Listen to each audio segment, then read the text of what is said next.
Phone tapping case దర్యాప్తు క్రమంలో కొత్త విషయాలు వెలుగులోకి వచ్చాయి.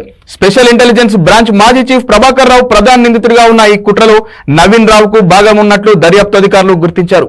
ఓ మీడియా సంస్థ నిర్వాహకుడు శ్రావణ్ రావుతో పాటు నవీన్ రావు సూచనలతోనే పలువురి ఫోన్లను ప్రణీత్ రావు బృందం ట్యాప్ చేసినట్లు వెల్లడైంది. రాష్ట్ర వ్యాప్తంగా ఫోన్ ట్యాపింగ్ కేసు దర్యాప్తులో రోజురోజుకు కొత్త విషయాలు బయటకొస్తున్నాయి. రాజకీయ నేతలతో పాటు పలువురు ఐఏఎస్, ఐపీఎస్ ఉన్నతాధికారుల ఫోన్లపైన నిఘా పెట్టినట్లు తేలింది. ప్రస్తుత ఇంటెలిజెన్స్ చీఫ్ శివధర్ రెడ్డితో పాటు ఐఏఎస్ అధికారులు రొనాల్డ్ రాస్, దివ్య ఆ జాబితాలో ఉన్నట్లు తాజాగా బహిర్గతమైంది. హైకోర్టు సుమోటోగా విచారణకు స్వీకరించిన ఈ కేసులో దర్యాప్తు అధికారులు కౌంటర్ అఫిడవిట్ దాఖలు చేశారు. అందులో పలు కీలక అంశాలను వెల్లడించారు. ఫోన్ ట్యాపింగ్ కేసులో ప్రభాకర్ రావే మాస్టర్ మైండ్ అని పేర్కొన్నారు.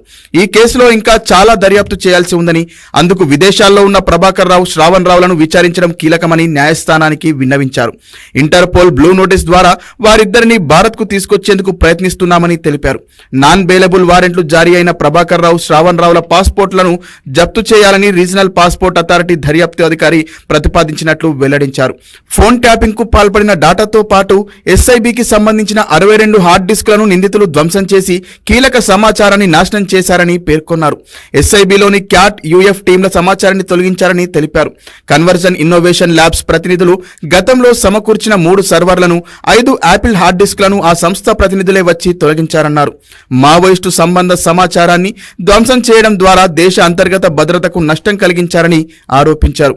అఫిడవిట్లో దర్యాప్తు అధికారులు పేర్కొన్న వివరాలు ఇలా ఉన్నాయి.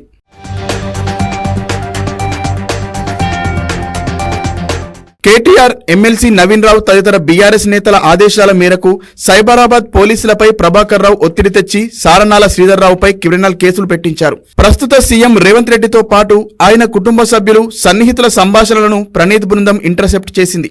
ఈ ప్రక్రియను రేవంత్ రెడ్డి మాడ్యూల్గా వ్యవహరించింది. రాజకీయ నేతల ప్రొఫైళ్లను తయారు చేయడంతో పాటు వారి సీడీఆర్ల సమాచారాన్ని ప్రణీత్ రావు తన వ్యక్తిగత ల్యాప్టాప్లో భద్రపరిచారు. ఆ సమాచారంతో కూడిన హార్డ్ డిస్క్ను తన బావమరిది దిలీప్ సహకారంతో రీప్లేస్ చేశారు. అనంతరం తొలగించిన హార్డ్ డిస్క్ ను బేగంపేట నాలాలోకి విసిరేశారు. సెల్ ఫోన్లను ఫార్మాట్ చేసుకోవాలని తన బృందం సభ్యులకు సూచించారు. 2022 అక్టోబర్లో వెలుగులోకి వచ్చిన బీఆర్ఎస్ ఎమ్మెల్యేల కొనుగోలు వ్యవహారం అక్రమ ఫోన్ ట్యాపింగ్ ద్వారానే బహిర్గతమైంది. ఢిల్లీకి చెందిన రామచంద్ర భారతి, తిరుపతికి చెందిన సింహయాజీ స్వామితో కోరే నందకుమార్ మాట్లాడిన ఫోన్ కాల్స్ ను ప్రణీత్ దొంగచాటుగా విన్నారు. ఆ సమాచారాన్ని తన పెన్ డ్రైవ్ లో కాపీ చేసి ప్రభాకర్ రావుకు అందించారు. అనంతరం ఆ సమాచారమే ఎలక్ట్రానిక్ మీడియాలో ప్రసారమైంది. ప్రణీత్ రావు వాంగ్మూలం ఆధారంగా మార్చి 22న శ్రావణరావు ఇంట్లో దర్యాప్తు అధికారులు సోదాలు చేశారు. డాక్యుమెంటరీ, ఎలక్ట్రానిక్ గాడ్జెట్ లాంటి 42 వస్తువులను జప్తు చేశారు. మార్చి 23న ప్రభాకర్ రావు ఇంట్లో సోదాలు చేశారు. అక్కడ ఏ ఒక్క ఆధారము లభించలేదు. కావాలనే ఆధారాలు లేకుండా చేశారని దర్యాప్తు అధికారులు గుర్తించారు. ప్రభాకర్ రావుకు సంబంధించిన వ్యక్తిగత భద్రత సిబ్బంది నుంచి వాంగ్మూలాలు సేకరించారు. ప్రభాకర్ రావు ఆదేశాల మేరకు ఇంటెలిజెన్స్ విభాగం ఉద్యోగి ఒకరు అట్లాస్ టూల్ నుంచి సోషల్ మీడియా ప్రొఫైల్స్ ను తీసి ప్రణీత్ రావుకు పంపించినట్లు వెల్లడైంది.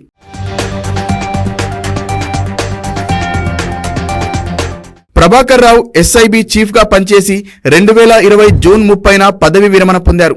అనంతరం జూలై 1 నుంచి 3 ఏళ్ల కాలానికి ఆయన్ని చీఫ్ ఆఫ్ ఆపరేషన్స్ గా పునర్నియమించారు. జూలై 10న హోంశాఖ ముఖ్య కార్యదర్శి జీవో నెంబర్ 18 జారీ చేశారు. అధికారికంగా ఫోన్ ట్యాపింగ్ చేసేందుకు ఉద్దేశించిన జీవోల్లో మార్పులు చేస్తూ ప్రభాకర్ రావుకు బాధ్యతల్ని కట్టబెడుతూ ఉత్తర్వులు ఇచ్చారు. టెలిఫోన్లను, ఇంటర్నెట్ సర్వీసెస్ ను ఇంటర్సెప్ట్ చేసేందుకు అధికృత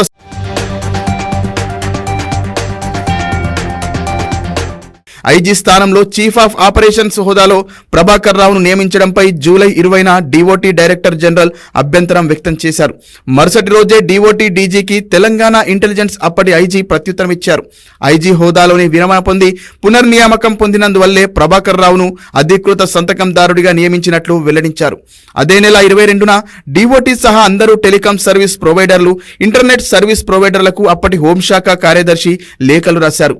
ఇండియన్ టెలిగ్రాఫ్ రూల్స్ 419A కింద ప్రభాకర్ రావును అధికృత సంతకందారుగా నియమించినట్లు లేఖల్లో పేర్కొన్నారు.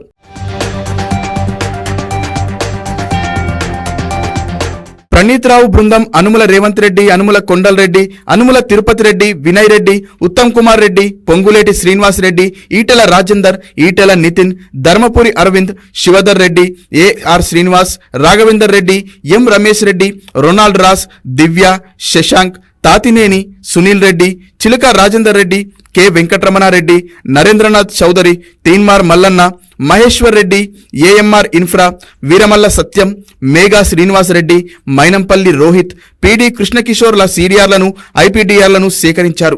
అలాగే 2023 నవంబర్ 2న కొన్ని ఫోన్ నెంబర్లను ఇంటర్సెప్ట్ చేయాలంటూ సర్వీస్ ప్రొవైడర్లకు లేఖ రాసిన నిందితులు అందుకు సంబంధించిన అనుమతులు తీసుకున్నారు. సాధారణంగా ఏ ఫోన్ నెంబర్లను ఇంటర్సెప్ట్ చేశారనే సమాచారాన్ని సర్వీస్ ప్రొవైడర్లు తిరిగి ఎస్ఐబి ఐజీకి పంపిస్తుంటారు. ఈ క్రమంలోనే నవంబర్ 2 నాటి అనుమతుల సమాచారాన్ని డిసెంబర్ 4న ఎన్నికల ఫలితాల తర్వాత ఎస్ఐబి ఐజీ కార్యాలయానికి అందింది. అప్పటికే ప్రభాకర్ రావు బృందం ఎస్ఐబిని ఖాళీ చేసి వెళ్లిపోయింది. తాజాగా ఆ సమాచారాన్ని దర్యాప్తు అధికారులు సేకరించారు. ఇదిలా ఉండగా గాలి అనిల్ కుమార్, సురేందర్ రెడ్డి, కె రఘువీర్ Reddy, Srinivas Reddy Mereddy, Swapnika Mereddy, Etela Rajender, Etela cameraman Uday, Kasani Gnaneshwar, Kolle Saritha, Etela gunman Anjanna, Fasikhan, K Mahender, Narender Reddy, హనుమాన్లా, మహేష్ కుమార్ గౌడ్, మానాల మోహన్ రెడ్డి, ఏనుగు రవీందర్ రెడ్డి, గుజ్జుల ప్రేమేందర్ రెడ్డి తదితరుల ఫోన్ నంబర్లు కూడా ట్యాప్ చేశారు.